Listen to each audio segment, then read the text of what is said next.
My name is Kelly and I'm 36 years old. I was sitting in my home office in Seattle when my husband David placed the divorce papers on my desk with that smile, that cold, calculating smile that I'd never seen before. "Accept my mistress, or we'll break up," he said, like he was proposing a software update instead of destroying our family. I looked at those papers, then at him, and said yes. Just yes. No tears, no screaming, just acceptance. Before I share how I destroyed his perfect plan, tell me where you're watching from, hit like and subscribe to discover how accepting the unthinkable became my greatest weapon. 15 years ago, I met David at Microsoft's Redmond campus. I was 21, fresh out of University of Washington with my computer science degree, working as a junior project manager in the Windows division. David was 25, a software engineer who could make code sing like poetry. He had this intensity about him when he talked about algorithms and data structures that most people reserved for art or music. Our first real conversation happened during a late-night debugging session for Windows 10. The whole team had gone home, except for us two stubborn souls who refused to let a memory leak defeat us. At 2 a.m, running on nothing but Red Bull and determination, David suddenly looked up from his screen and said, "You know you're the only PM who actually understands what we're doing here." "That's because I can code too," I replied, showing him an elegant solution I'd written on the whiteboard. His eyes lit up in a way I'd never forget. "Marry me," he joked. 3 years later, he wasn't joking anymore. Our wedding was perfect in that Pacific Northwest way, held at a vineyard on Bainbridge Island with Mount Rainier visible in the distance. Both our teams from Microsoft attended. Bill Gates even sent a congratulations card, which David framed and hung in our first apartment in Fremont. Those early years were magic. We'd spend weekends hiking the Cascades, talking about the future of technology, dreaming about the company David would build someday. I supported his vision completely. When he came home one night, eyes blazing with excitement about an AI startup idea, I was his first investor, putting my entire signing bonus into his company. "We're going to revolutionize how machines understand human intent," he'd say, practicing his pitch on me over Thai takeout from our favorite place on 45th Street. I believed him. More than that, I helped him. While he focused on the technical architecture, I handled everything else. I wrote his business plans, scheduled his meetings, connected him with VCs through my Microsoft network. When our daughter Sophie was born 12 years ago, I didn't hesitate to leave Microsoft to support David full-time. "You're sacrificing so much," my mother had said when I announced my resignation. "It's not a sacrifice when it's for family," I'd replied, holding baby Sophie while reviewing David's pitch deck with my free hand. 2 years later, Ryan arrived and our little family felt complete. David's startup Neural Flow was gaining traction. He'd raised Series A funding, hired 20 engineers, moved into a proper office in South Lake Union. I managed our home like I'd managed software releases, with precision and dedication. School pickups, pediatrician appointments, soccer practices, piano lessons, all while hosting dinner parties for potential investors and cooking meals that accommodated the dietary restrictions of David's increasingly diverse team. The acquisition happened when Sophie was 8 and Ryan was 5. Google offered $50 million for Neural Flow. Not life-changing money by tech standards, but enough to secure our future. David became a VP of engineering at Google Seattle, leading a team of 200 people working on next-generation AI. We bought the house in Bellevue, a 6,000-square-foot modern masterpiece with views of Lake Washington. Floor-to-ceiling windows, a kitchen that looked like it belonged in Architectural Digest, a home theater where we'd have family movie nights every Friday. I threw myself into making it a home, not just a house. Sophie's art covered the refrigerator. Ryan's Lego creations had their own display room. David's home office was a shrine to innovation, with his patents framed on the walls and a signed photo from Sundar Pichai. The changes started gradually, like watching fog roll in from Puget Sound. David began staying late at the office, not unusual in tech, but the explanations became vague. "Working on something revolutionary," he'd say, pecking my cheek, as he grabbed the dinner I'd kept warm. "Can you tell me about it?" I'd ask, genuinely interested. I still read TechCrunch, still understood the industry. You wouldn't understand the technical details anymore, Kelly, he'd say. Not cruelly, just dismissively. You've been out of the game too long. Team building trips multiplied. Conferences in San Francisco, Portland, Vancouver. He'd come back energized, talking about connections made, ideas shared, but never about who he'd spent time with. His phone developed a password I didn't know. His laptop, which used to stay open on our kitchen counter, now never left his briefcase. I noticed he'd started working out again, not the casual runs around Green Lake we used to do together, but serious sessions with a personal trainer at Google's gym.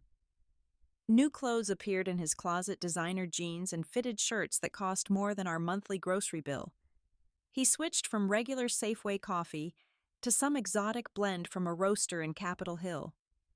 Midlife crisis, my friend Sarah asked, during our wine night in Kirkland. He's only 39. I laughed, but it sounded hollow even to me. The first time I saw the initial A pop up on his phone at 2 a.m, my heart knew before my brain would admit it. David was asleep beside me, but his phone kept buzzing. Can't stop thinking about our conversation. Your mind is incredible. I told myself A could be anyone. Alan from his team. Alex from the partner committee. Anyone, but what my instincts screamed. 3 weeks later, Google Photos betrayed him. We shared a family account autosync enabled on all devices. He'd forgotten apparently when he took those pictures in Portland. There she was, Amanda Chen, 28 years old, PhD, from Stanford in machine learning, one of the research scientists on David's team. Brilliant smile, designer glasses, wearing a Google AI conference badge, and David's MIT hoodie, the one I'd bought him for his birthday. They were sitting too close at a restaurant overlooking the Willamette River, his hand on hers across the table. Her looking at him the way I used to when he'd solve impossible problems at 2 a.m. I sat on our Italian leather couch, Sophie at gymnastics, Ryan at coding camp, staring at those photos on my iPad. David was in Mountain View for the week or so, he'd said. I checked his calendar shared with me for family coordination. No meetings scheduled in Portland. My hands didn't shake. My eyes didn't water. I felt something else entirely, the cold clarity of a debugger finding the error in the code. I needed more data before confronting him. That's what David had taught me: never act on incomplete information. So I became a researcher of my own marriage's destruction. Amanda Chen wasn't hard to investigate. Her digital footprint was extensive and impressive. Stanford graduate at 21, PhD at 25, published papers in Nature and Science on neural network optimization. She joined Google straight from Stanford, recruited by David himself. Her LinkedIn showed they'd co-authored 3 papers in the last year. Her Twitter full of insights about AI ethics and pictures from conferences where David appeared in the background, always nearby, always watching her with that intensity I remembered from our Microsoft days. I hired a private investigator, paying with cash withdrawn slowly from ATM transactions. James Morrison, former Seattle PD, specialized in corporate espionage and infidelity. We met at a Starbucks in Bothell, far from any Google employee's usual orbit. I need to know everything, I told him, sliding Amanda's photo across the table. Timeline, James asked, professional and direct. Whatever it takes to get the complete picture. 3 weeks later, James delivered a USB drive that contained 18 months of betrayal. Hotel receipts from the 4 seasons. Dinner reservations at Canlis for 2 on nights. David had told me he was entertaining clients. An apartment in Capitol Hill, a 1-bedroom with a view of the Space Needle lease signed by David, where Amanda spent most weeknights. But the worst part wasn't the affair itself. It was the integration. David had introduced Amanda to his parents during their visit last Thanksgiving. I'd thought they were being cold to me, but now I understood. They already knew. His mother had called Amanda a brilliant match for David's intellect in an email James had somehow obtained. There were photos of them at Google events, standing close but not touching the practiced distance of people hiding in plain sight. videos from conference presentations where they finished each other's sentences about tensor flow optimization and distributed computing architecture, joint bank account statements for research expenses that included weekend trips to Napa, shopping sprees at University Village, even couples' spa treatments at the Salish Lodge. They'd registered 3 patents together as co-inventors. They had a shared GitHub repository for a project called Project Symphony, which was apparently their pet name for each other. She was his melody, he was her harmony. I wanted to vomit at the saccharine metaphor. The confrontation came on a Thursday evening. David was in his home office working on his laptop when I walked in with my iPad. Portland was beautiful this time of year, I said, placing the device in front of him, photos displayed. He looked at the screen, then at me, and for the first time in years, I saw real emotion on his face. Not guilt exactly, but surprise that I'd figured it out. "How long have you known?" he asked, closing his laptop slowly. 3 weeks. "How long has it been going on?" "Kelly, it's complicated." 18 months isn't complicated, David. It's deliberate. He stood, walked to the window overlooking the lake. The Seattle skyline glittered in the distance. The Space Needle lit up in green for the Seahawks. "Amanda understands my work," he said finally. "She challenges me intellectually in ways I haven't felt since early Microsoft days. When I challenged you," I said, "before I gave up my career to raise our children and support your dreams. You chose that," he said, turning to face me. "We chose that together. You said the company needed one of us focused completely. And I'm grateful," David said, though gratitude was nowhere in his tone. "But Amanda and I were building something revolutionary. Our combined research could change how AI understands human emotion. She sees possibilities I never imagined." "Is that what you call it, research?" "Don't be reductive, Kelly. This isn't some tawdry affair. I love her." The word love hit like a physical blow, but I refused to stagger. "And me? I loved you. I did. But we've grown in different directions.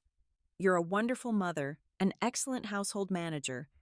But when was the last time we talked about anything substantial? When did you last understand what I'm working on? Maybe because you stopped sharing it with me." David sat back down, suddenly looking older than his 40 years. "I want a divorce, Kelly. But I also don't want to destroy what we've built here. The kids need stability. You need financial security. I have a proposal." That's when he pulled out his laptop, and I kid you not, opened a PowerPoint presentation titled Relationship Restructuring Proposal. The presentation had 12 slides. David clicked through them with the same confidence he used for board meetings, explaining the destruction of our marriage like a quarterly earnings report. Slide 1. Current situation analysis. Bullet points about divergent life paths and intellectual incompatibility. A Venn diagram showing our decreasing areas of overlap. Slide 2. Stakeholder impact assessment. Our children, our finances, our social standing all reduced to metrics and projections. Slide 3. Proposed solution polyamorous family structure. A flowchart showing how Amanda would integrate into our lives while maintaining family unit cohesion. I sat there watching my husband use corporate speak to justify his affair, feeling like I'd fallen into some bizarre Silicon Valley dystopia. "The benefits are clear," David said, clicking to slide 4. "You maintain your lifestyle, the house financial security. The children keep both parents present. I continue my relationship with Amanda openly. Everyone wins." "Everyone wins," I repeated. "Look at the numbers, Kelly." Slide 5. Financial projections. "If we divorce, you get 20% of assets under Washington state law given my premarital wealth and ongoing contributions. That's roughly $4 million. Sounds like a lot, but after taxes, lawyer fees, and splitting the house, you're looking at maybe $2 million. In Seattle, that won't maintain your current lifestyle. But if I accept your mistress—" "Partner," David corrected. "Amanda would be my partner. You'd remain my legal wife, keeping 50% claim on all current and future assets. The house stays intact. The children's college funds remain fully funded. Your monthly allowance continues at $20,000. Allowance. Like I was a child being paid to behave. Slide 6 showed a weekly schedule. David would spend Monday, Wednesday, and Friday nights with Amanda at the Capitol Hill apartment. Weekends would be family time, though Amanda might join for special occasions. What about the children? I asked. They'll be told Amanda is a close family friend. Children adapt remarkably well to extended family structures. There's actually research on this. Slide 7 citations from anthropology journals about polyamorous societies. You've thought of everything, I said. I'm trying to be fair, Kelly. More than fair. Look. Slide 8. Alternative scenario. Traditional divorce. Custody battles destroyed friendships, children in therapy, financial devastation. He'd included stock photos of sad children and broken homes. This is emotional manipulation, I pointed out. This is reality, David countered. I've consulted with the best divorce attorneys in Seattle. Thompson, Garrett, and Associates. They've run the scenarios. You could fight for more, spend 2 years in court, and end up with less than my current offer. He clicked to slide 9, terms and conditions. I had to sign an NDA about our arrangement. No social media posts that could damage professional reputations. Amanda would have a key to our house but would respect family boundaries. There would be monthly alignment meetings to discuss logistics. Slide 10 showed photos of Amanda. Her credentials, her publications, her awards. You should know who she is, David said. She's not some random woman. She's exceptional. Young, beautiful, brilliant, everything I'd been before I'd become invisible behind diaper changes and PTA meetings. Slide 11. Implementation timeline. He wanted an answer within a week. If yes, we'd begin integration next month. If no, he'd file for divorce Monday morning. The final slide was just text, choose the future. David closed the laptop and pulled out a manila folder. The divorce papers already drawn up, his signature already in place. He set them on the table between us with a Mont Blanc pen, the one I'd given him when he made VP. I know this is a lot to process, he said with the false empathy of someone who'd practiced this speech. But think about Sophie and Ryan. Think about their stability. Is your pride worth destroying their world? My pride? I stood up, needing distance from those papers from him. You think this is about pride? What else would it be? I'm offering you everything. The house, the money, the status. All I'm asking is that you accept reality. Amanda isn't going anywhere. Would you rather she be a secret that poisons everything, or acknowledged and managed? Managed, I said. Like a software bug. Like adults handling a complex situation maturely. He stood to, straightening his Google hoodie. I'll give you a week. But Kelly, really think about this. You haven't worked in 12 years. Your skills are outdated. Your network is moms from school. Without me, what do you have? He left the papers on the table, that expensive pen beside them, and walked out. Through the window, I watched his Tesla pull out of our circular driveway, heading no doubt to Capitol Hill, to Amanda, to his other life. I picked up the divorce papers. Standard custody arrangement every other weekend and Wednesday dinners. Child support calculated to state minimums. Spousal support waived because of my earning potential. The house to be sold proceeds split according to contribution percentages he'd calculated. Then I looked at the PowerPoint still open on his laptop. He'd forgotten to close it in his confidence that he'd won. But there was a 13th slide he hadn't shown me, titled Long-Term Vision. It contained a 5-year plan. Year 1, establish polyamorous normal. Year 2, Amanda pregnant with additional stakeholder. Year 3, Kelly requests divorce due to emotional strain. Year 4, full integration of new family unit. Year 5, marriage to Amanda. Positioning for Google Executive Committee with stable family narrative. I wasn't even a stakeholder in my own replacement. I was a transition strategy. I sat at that table until 3 a.m, not crying, not raging, just thinking. David was right about one thing.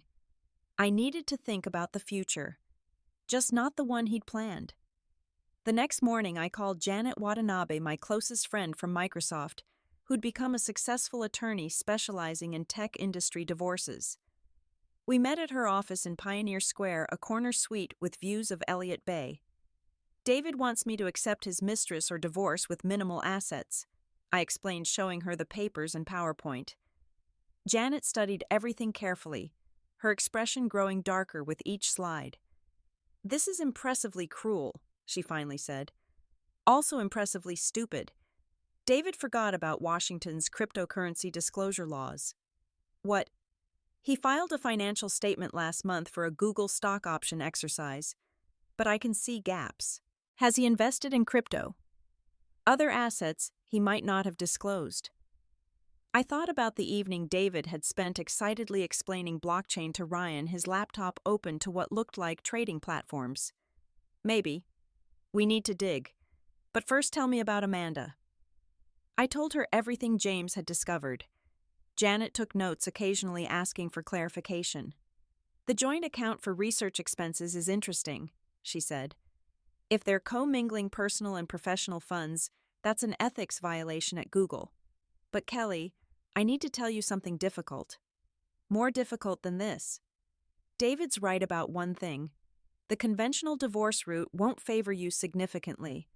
Washington's 50-50 division only applies to assets acquired during marriage. His Google equity, the bulk of your wealth, has vesting schedules and compensation structures that favor him. Unless what? Unless you can prove misconduct that affects his employment. Google has strict fraternization policies. A VP having an affair with a direct report, especially with financial entanglements, that's termination worthy. But you'd be burning everything down." "He's already burned it down," I said. "He just wants me to pretend the ashes are a garden." "There's another option," Janet said. "Accept his proposal temporarily. Buy yourself time.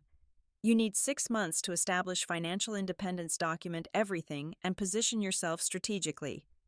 Pretend to accept. Not pretend. Actually accept. Just don't accept it the way he expects." That afternoon, I drove to Capitol Hill. I knew Amanda's address from James's investigation. It was a beautiful pre-war building, the kind tech workers loved for its character and proximity to everything hip. I pressed her buzzer. "Yes." Her voice was younger than I'd expected. "It's Kelly Thompson, David's wife. We need to talk." The silence stretched so long, I thought she wouldn't answer. Then the door buzzed open. Amanda's apartment was exactly what I'd pictured. Minimalist furniture, maximalist technology. 3 monitors on a standing desk, whiteboards covered in equations, a wall of technical books and science fiction novels. She stood in the middle of it all, wearing a Stanford hoodie and jeans, looking even younger than her photos. "I didn't expect you," she said. "I didn't expect any of this," I replied. "But here we are." She gestured to a Swedish-designed couch.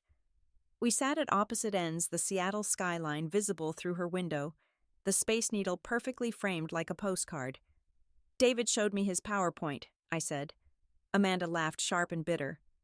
"Of course he made a PowerPoint. Did he include animations?" "Slide transitions. Very professional." "God, he's such a cliché sometimes." She pulled her knees to her chest, suddenly looking like the 28-year-old she was. "You probably hate me." "I probably should," I admitted. "But I'm more curious. What does a brilliant woman like you want with a married man who makes PowerPoints about polyamory?" Amanda was quiet for a moment, staring at the city. "Have you ever been the smartest person in every room since you were 5 years old, everyone telling you you're special, gifted, going to change the world?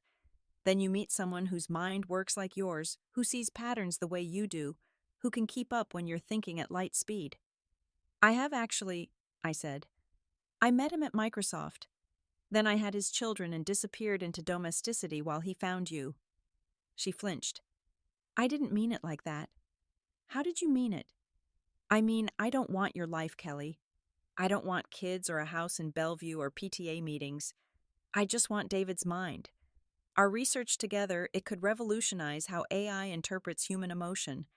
We're so close to a breakthrough. And you need to sleep with him for that." "No," she admitted.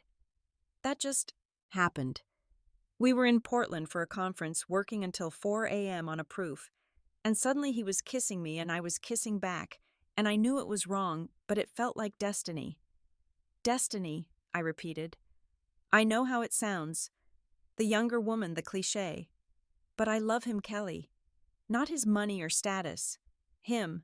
His brain. The way he sees possibilities where others see limitations. That's exactly how I felt once, I said, before I became a limitation myself. Amanda looked at me directly for the first time. I'm pregnant. The words hung in the air like suspended code waiting to execute. How far along? 8 weeks. David doesn't know. I haven't decided what to do. But you want to keep it. I want everything, Amanda said, tears finally starting. I want the research and the breakthrough and David and maybe even this baby, but I know I can't have it all and I'm terrified of choosing wrong. I studied this brilliant, confused young woman who thought she'd won some prize. Can I tell you something, Amanda, woman to woman? She nodded. David will never choose you. Not really. He'll keep you in this apartment visiting when convenient, sharing his bed and his research, but never his whole life. Because men like David don't choose. They collect. Right now he's collecting you while keeping me as insurance. In 5 years there'll be another brilliant young researcher, and you'll be sitting where I am being offered a PowerPoint about accepting her. You don't know that? I know David. I know that his slide 13, the one he didn't show me, plans for you to have his baby while I raise it. Then I conveniently leave, and he marries you just in time for his executive committee promotion. You become the respectable wife while he finds the next Amanda. Her face went pale. He showed you slide 13? He left his laptop open. Confident men always do. We sat in silence, 2 women on opposite ends of a couch, on opposite ends of the same man's manipulation. What are you going to do? Amanda finally asked. I'm going to accept his proposal, I said, with conditions. Why? Because David thinks he's playing chess, but he doesn't realize the board has changed. And Amanda, you should think very carefully about whether you want to be his queen or his pawn.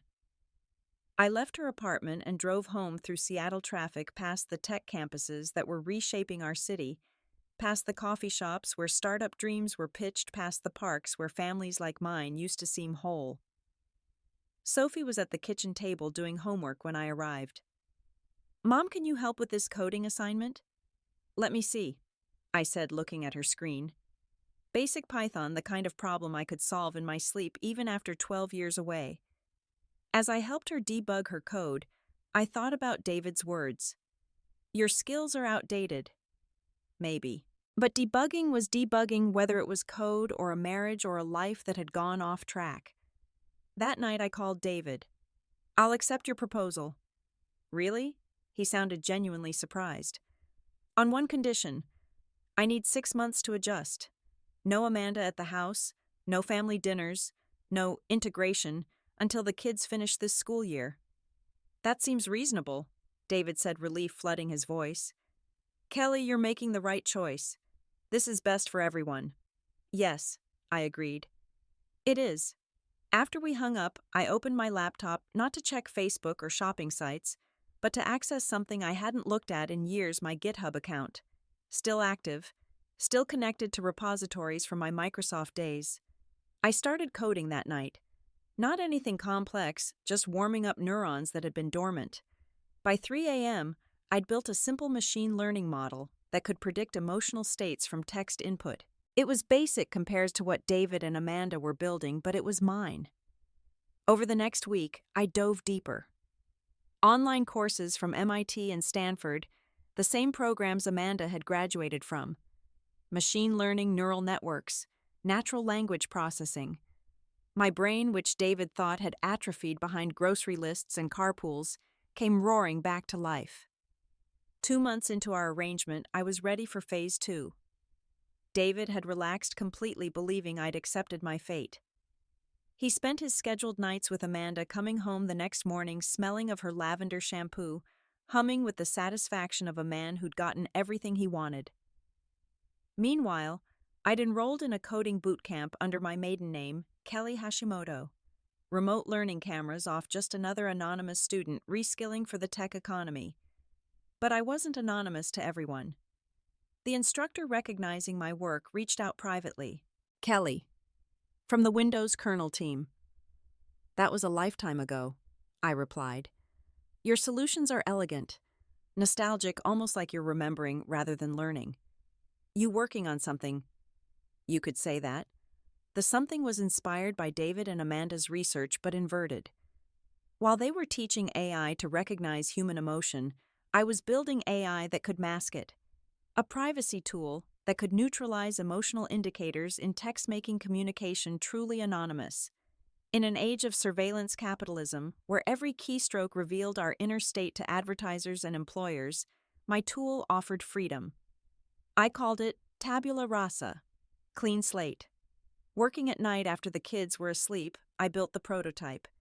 The coding came back like muscle memory enhanced by everything I'd learned managing a household. Project management, resource allocation, multiprocessing, I'd been doing it all along just with soccer schedules instead of software sprints. During the days, I played my role perfectly. Dutiful wife, attentive mother, accepting of the situation. I even had coffee with Amanda once at her request. How do you do it? She asked, looking exhausted. The pregnancy was showing slightly hidden under loose sweaters. Do what? Accept all this. Stay so calm. Practice, I said. And perspective. David's just a man, Amanda. Not a god, not a genius, just a man who writes good code and bad PowerPoints. She laughed despite herself. He made another one, about baby names, ranked by algorithmic uniqueness. Of course he did. Kelly, can I ask you something? Do you think I should keep it, the baby? I looked at this young woman who'd helped destroy my marriage, but was herself being destroyed by it. What does David think? He says it's my choice, but quotes statistics about career impact and optimal timing. Everything's data with him. That's David. He'd quantify love if he could find the right metric. Did he love you? Really love you before? He loved the idea of me, I said. Young, brilliant, supportive Kelly who made him feel like the hero of his own story. When I became real complicated, three-dimensional Kelly with stretch marks and opinions and needs of my own, the love became a responsibility he resented. I'm scared that's already happening with me, Amanda admitted. He gets frustrated when I'm too tired from morning sickness to work late. Says I'm not as focused as before. You're pregnant with his child. He didn't want that. It wasn't in his 5-year plan. I know about the plan, I said. Slide 13. Her face crumpled. He showed me that after I told him about the pregnancy. Said we could adjust the timeline, but the core strategy remains viable. We sat there, two women reduced to bullet points in David's master plan, and I made a decision. Amanda, what if I told you there was a way out? For both of us. What do you mean? I mean, David thinks he's running the game, but what if we change the rules? I told her about tabula rasa, about my secret coding, about the interest I'd already gotten from former Microsoft colleagues, now at various startups, about the venture capitalist I'd pitched to at a school fundraiser who'd offered seed funding on the spot. You're building a company. I'm building an exit strategy. The question is, do you want one too? Amanda stared at me. Why would you help me? Because David is right about one thing.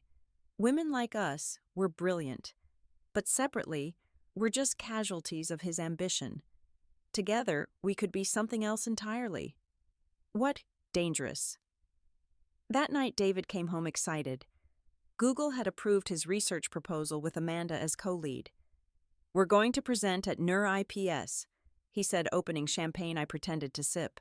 This could be the breakthrough that gets me onto the executive committee. That's wonderful, I said, playing the supportive wife one more time. Amanda's brilliant work made this possible, he continued, not noticing my expression. Though she's been unfocused lately, probably the stress of the situation. The situation, I repeated. You know us. The arrangement. Some people aren't as evolved as you, Kelly.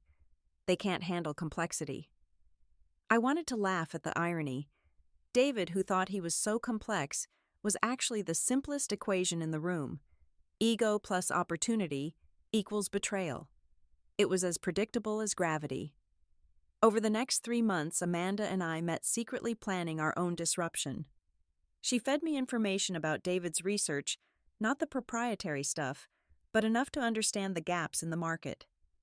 Where their emotion recognition AI was going, and where my emotion masking AI could counter it. We were an unlikely alliance, the wife and the mistress, but we understood each other in ways David never could. We'd both been brilliant young women who'd fallen for his intensity. We'd both sacrificed for his vision. Now we were both building our own. Amanda decided to keep the baby, but not David. "I'll raise it alone," she said. "Better that than raising it with someone who sees children as metrics." I incorporated tabula rasa with Janet's legal help. The paperwork was filed under my maiden name, nothing that would trigger David's attention. I recruited quietly former Microsoft colleagues who remembered when I was more than just David's wife. The team grew to 5, then 10, all working remotely, all believing in the vision of emotional privacy. Meanwhile, David grew increasingly frustrated with the arrangement. Amanda was pulling away, focused on her pregnancy and health, rather than their research. I was too accepting, not providing the drama he'd expected, the tears and fights that would justify his choices. "You're different," he said one night, studying me across the dinner table. The kids were at his parents' house for the weekend. "Different how?" "I don't know. Calmer. Like you're somewhere else even when you're here." "I'm exactly where I'm supposed to be," I said. He didn't realize how true that was. The perfect storm hit on a Tuesday afternoon in March. David was at Google preparing for the NER-IPS presentation. Amanda was in her apartment, 8 months pregnant, officially on maternity leave. I was in a rented office space in Fremont, about to close our Series A funding. $3 million. That was the offer from Madrona Venture Group, one of Seattle's top firms. They loved tabula rasa's premise that in a world where big tech knew everything about everyone, privacy was the ultimate luxury. "We're not just investing in the technology," the lead partner, Michelle Rodriguez, said. "We're investing in you, Kelly. Your story. A woman who took a career break and came back stronger, that resonates. That sells." As I was signing papers that would make me CEO of my own company, my phone buzzed. David texting frantically. "Emergency. Come to Google now." I arrived to find chaos. David was in a conference room with HR representatives and legal counsel. Through the glass, I could see Amanda in another room, also with HR and legal. Security approached me. "Mrs. Thompson, you're needed in conference room C." Inside, I found Robert Ito, Google's Senior VP of Ethics and Compliance, whom I'd met at various corporate events. "Kelly, I'm sorry to involve you in this, but we have a situation." "What kind of situation?" Robert looked uncomfortable. "It's come to our attention that David has been in a relationship with a direct report, Amanda Chen. This is a violation of our corporate policies. Furthermore, there are financial irregularities, a joint account used for personal expenses but coded as research funds." "I see," I said, keeping my face neutral. "We need to know if you were aware of this relationship." This was the moment. I could lie, protect David, maintain the arrangement, or I could tell the truth. "I've been aware for several months," I said. "David asked me to accept it. He said if I didn't, we'd divorce." Robert's expression darkened. "He threatened you.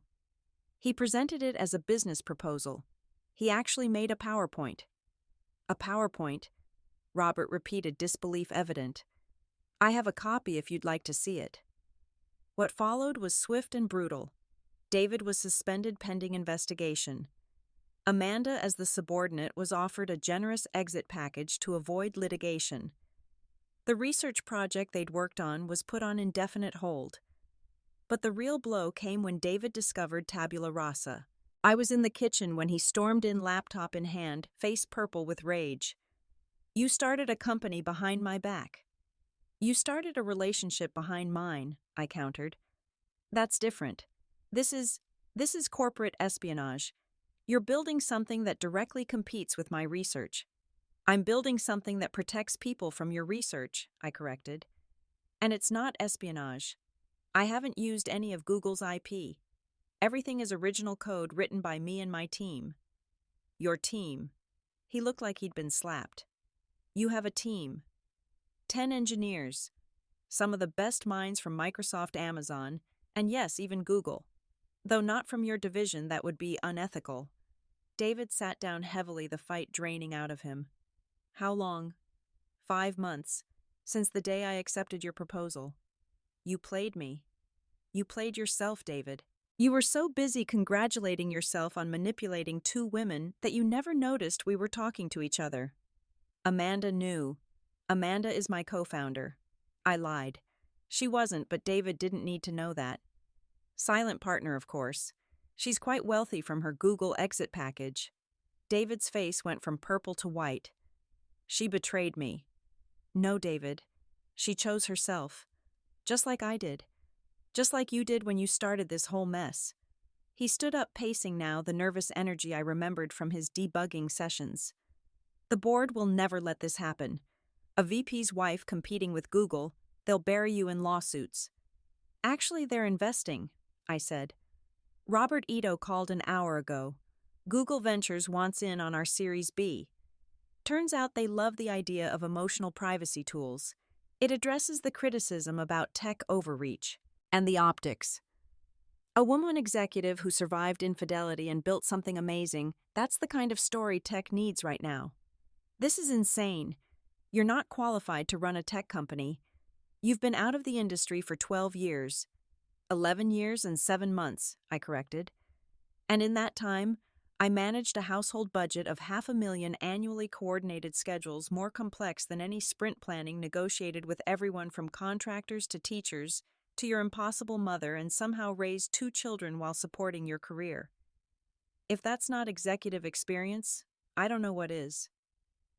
David sank into a kitchen chair, looking older than I'd ever seen him.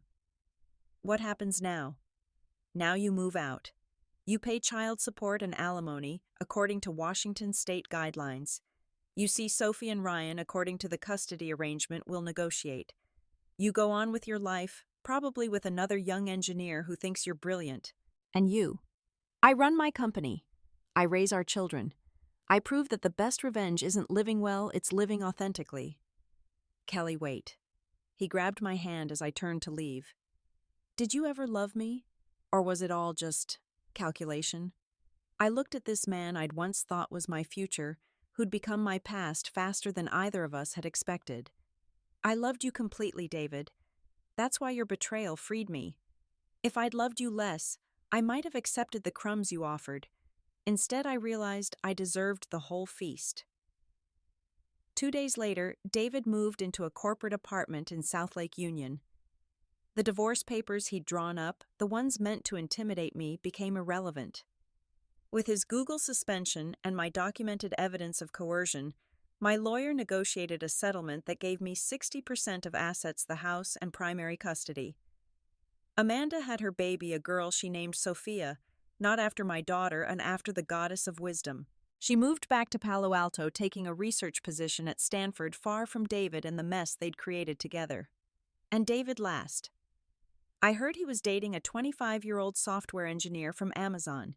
He'd shown her a PowerPoint about optimizing relationship dynamics. Some people never learn. 1 year later, I stood on stage at TechCrunch Disrupt, presenting Tabula Rasa to 1,000 potential investors and customers. We'd grown to 50 employees, raised $10 million in Series B funding, and had partnership offers from Apple and Microsoft. Privacy isn't about hiding, I said to the audience. It's about choosing what to reveal and when.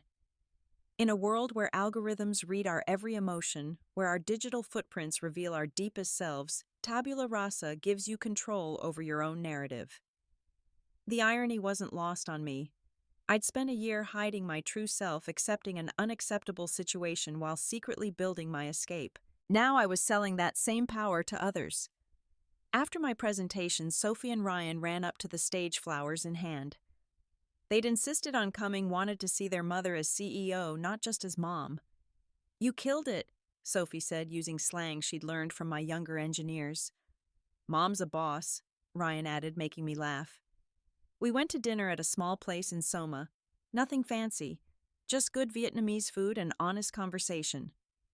The kids asked about the presentation about the company, about why I'd kept it secret for so long. Sometimes, I told them, when someone tries to make you small, the best response isn't to fight. It's to quietly grow so large that their opinion becomes irrelevant. Is that what Dad did? Tried to make you small? Sophie asked. She was 14 now, old enough to understand more than I'd wanted her to. Your father forgot that I was a whole person, I said carefully. He saw me as a supporting character in his story. But everyone is the main character in their own life. Even Amanda, Ryan asked. They knew about her now, impossible to hide after the Google scandal made tech news. Even Amanda. She made mistakes, but she was also young and brilliant and trying to find her place. Sometimes good people do bad things when they're lost. Do you forgive her? Sophie asked. I thank her, I said. Without her, I might have spent 20 more years being invisible. She woke me up. My phone buzzed. A text from Amanda, a photo of baby Sophia taking her first steps. We weren't friends exactly, but we were something. Two women bound by the same man's betrayal who'd found strength in unexpected alliance. She's walking, she'd written. Strong and determined. Wonder where she gets that from. I showed the kids the photo. That's your half-sister, I said. They'd have to know eventually. She's cute, Sophie said. Will we meet her? Maybe someday, when everyone's ready. Is Dad ready? Ryan asked. Your father is adjusting to his new reality. David's new reality was harsh. Demoted at Google, his research project given to another team, his reputation tarnished by the scandal. He'd tried to spin it as a polyamorous experiment gone wrong, but tech bros talking about emotional evolution didn't play well in corporate America. He saw the kids every other weekend, took them to museums and coding camps, tried to parent through Python lessons and PowerPoints about decision trees. They loved him, but they also saw him clearly now, a flawed man who'd confused brilliance with wisdom. Mom, Sophie said suddenly, I'm proud of you. For the company. For everything. For not letting Dad make you disappear. For showing me that women can build things, not just support men who build things. I want to be like you, Ryan added. But without the divorce part. I laughed, pulling them both close. Be better than me. Learn from my mistakes. Don't give up yourselves for anyone, no matter how much you love them. Later that night in my hotel room overlooking the Bay Bridge, I thought about David's ultimatum. Accept my mistress, or we'll break up. Such a simple binary choice, he'd thought. Yes or no. 1 or 0. But life wasn't binary. It was quantum, full of superpositions and uncertainties and infinite possibilities. I'd accepted his mistress, but on my terms. I'd accepted the end of my marriage, but not the end of my story. I'd accepted that I'd been invisible, but not that I'd stay that way. My laptop chimed with an email. Michelle from Madrona forwarding an article from TechCrunch. Seattle startup founder turns betrayal into billion-dollar opportunity. Billion-dollar. We weren't there yet, but the valuations were climbing. The journalist had interviewed David, who'd claimed credit for inspiring Kelly's return to tech. My situation motivated her to rediscover her potential, he'd said. In a way, I freed her. The audacity of it made me laugh. David rewriting history again, making himself the hero of my success story. But you know what? Let him. Let him tell himself whatever story helped him sleep at night in his lonely corporate apartment. I had my own story now, one where accepting the unacceptable became the first step toward freedom. I opened my laptop and started coding. Not for tabula rasa, just for fun. A simple program that generated random possibilities from binary choices. Input, accept mistress, yes, no. Output, infinite possibilities. Because that's what I'd learned. When someone gives you an ultimatum, they're handing you a gift. They're showing you exactly who they are and exactly what you're worth to them. The trick isn't choosing their option A or B. It's creating option C through Z and building something they never saw coming. Sophie texted from her room next door. Mom, you up? Can't sleep. Too excited about your presentation. Come over, I texted back. Bring Ryan. Let's watch bad movies and eat overpriced minibar snacks. They came in pajamas, carrying their phones and earbuds, my digital native children who'd grown up in the ruins of one life and the foundation of another. We watched superhero movies until 3 a.m. Sophie explaining plot holes, while Ryan calculated the physics of impossible action scenes. You know what? Sophie said during a quiet moment. I'm glad Dad did what he did. Sophie, Ryan protested. I am. Not the hurt he caused, but the result. Mom's happier now, more herself. And we get to see what that looks like. How many kids get to watch their parent become a superhero in real life? I'm not a superhero, I protested. You kind of are, Ryan said. You took something terrible and turned it into something amazing. That's literally every superhero origin story. They weren't wrong. Every superhero did start with trauma, with loss, with betrayal that transformed them into something more. Bruce Wayne had his alley. Peter Parker had his uncle. I had a PowerPoint presentation about accepting my husband's mistress. Not exactly comic book material, but it had worked. As my children fell asleep on the hotel couch, I stood by the window watching the city lights thinking about transformation. David had thought he was demoting me from wife to roommate, from partner to bystander. He'd never imagined I'd promote myself to CEO from invisible to undeniable. Tomorrow I'd fly back to Seattle. Next week we'd launch Tabula Rasa's beta. Next month, Sophie would present her first coding project inspired by watching her mother rebuild herself in Python and JavaScript. Next year, who knew, that was the beauty of creating your own options. The future became infinite. When someone hands you an ultimatum with a smile thinking they've won, remember this: acceptance isn't surrender. Sometimes it's the first move in a game they don't know they're playing. David had put down those divorce papers with such confidence, such certainty that he'd cornered me. Accept my mistress, or we'll break up. I'd accepted. And that's when his control ended and my real life began. But here's the thing about endings and beginnings: they're the same moment viewed from different angles. David saw the end of my relevance. I saw the beginning of my independence. He saw me accepting defeat. I saw myself accepting the challenge. And that perspective shift, that's the real power. Not the company or the money, or even the sweet satisfaction of proving him wrong. The real power was discovering that I'd always had it. I'd just been waiting for someone to push me hard enough to use it. So thank you, David. Thank you for your ultimatum, your PowerPoint, your mistress, your betrayal. Thank you for showing me exactly how little you valued what we'd built together. Because in destroying our marriage, you accidentally freed me to build something better. Something mine. If you're watching this, and someone has given you an impossible choice, made you feel powerless, presented you with an ultimatum designed to break you, remember my story. Remember that acceptance can be a strategy, that silence can be preparation, that the end of one thing is just the beginning of another. What ultimatums have you faced?